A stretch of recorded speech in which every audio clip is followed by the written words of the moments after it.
Friends, welcome to இது உங்கள் சமையல். இன்னைக்கு ரொம்ப டேஸ்டியான ரொம்ப ஈஸியான ஒரு ஸ்நாக்ஸ் ரெசிபி தான். குட்டீஸ்க்கு நீங்கள் ஸ்கூல்ல இருந்து வர்ற குட்டீஸாக இருக்கலாம், இல்லை வீட்டில் கெஸ்ட் யாராவது திடீர்னு வந்துட்டாங்க அப்படின்னா சட்டுன்னு உருளைக்கிழங்கு மட்டும் இருந்துச்சுன்னு வச்சுக்கோங்களேன், 2 நிமிஷத்தில் இது செஞ்சே முடிச்சிடலாம். வாங்க இந்த ஸ்நாக்ஸ் எப்படி செய்யலாம் அப்படின்னு சொல்லிட்டு வீடியோக்குள்ளே போயிட்டு சட்டுன்னு பார்த்துடலாம். ஸ்நாக்ஸ் பண்ணுறதுக்கு ஒரு 2 உருளைக்கிழங்கு நார்மல் சைஸு நல்லா வேக வச்சு எடுத்துருக்கிறேன். இது என்ன பண்ணிக்கலாம், ஒரு ஃபோர்க்கை வச்சு நல்லா அதை மேஷ் பண்ணிடலாம்.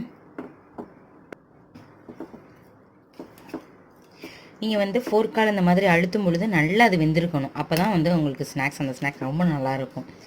நீங்கள் அரை வேக்காடை வேக வச்சிங்க அப்படின்னா நல்லா இருக்காது. அதனால் நல்லா வேக வச்சு எடுத்துக்கோங்க.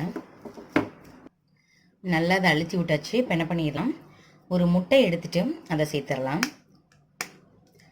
இதை முட்டை சேர்க்காமலும் செய்யலாம். சப்போஸ் உங்களுக்கு எக்கு பிடிக்காது அப்படின்னா நீங்கள் இந்த ஸ்டெப் மட்டும் அவாய்ட் பண்ணிடுங்க. அளவு உப்பு சேர்த்துக்கலாம். மிளகாய்த்தூள் கொஞ்சம் சேர்த்துக்கலாம். நான் 1/2 டீஸ்பூன் சேர்த்துக்கிறேன். ஃப்ளேவருக்காக ஒரு 1/2 டீஸ்பூன் சோம்புத்தூள் சேர்த்துக்கலாம். குட்டியாக கட் பண்ணால் ஒரு வெங்காயம் சேர்த்துக்கலாம். அதில் ஸ்ப்ரிங் ஆனியன் கொஞ்சம் சேர்த்துருக்கிறேன். கருவேப்பிலை, கொத்தமல்லி அந்த மாதிரி இருந்துச்சுன்னா நீங்கள் அந்த மாதிரி சேர்த்துக்கலாம்.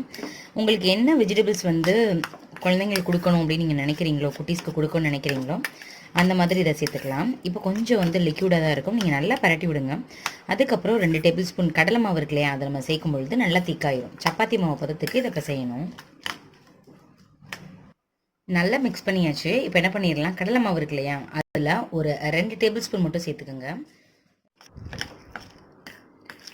உங்களுக்கு கொஞ்சம் இதாக தெரிஞ்சிச்சுன்னா இன்னொரு டீஸ்பூன் கூட சேர்த்துக்கோங்க.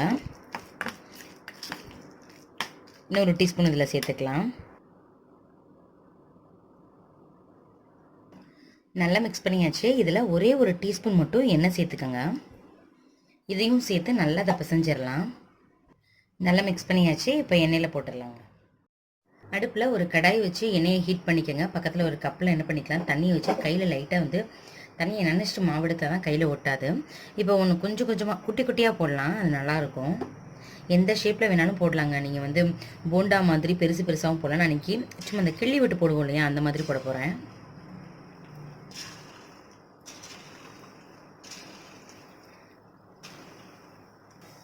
அடுப்பை மீடியம் ஃப்ளேம்லேயே வச்சுக்கோங்க. அப்படியே எடுத்து விடுங்க. லைட்டாக கலர் லைட்டாக சேஞ்ச் ஆகிட்டு இருக்கு பாருங்களேன். நல்லா கலர் சேஞ்ச் ஆகட்டும்.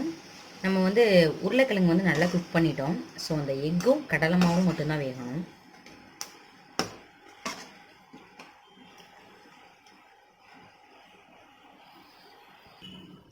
பாருங்களேன், நல்லா கலர் சேஞ்ச் ஆயிடுச்சு. இந்த ஸ்டேஜில் இதை எடுத்துடலாம்.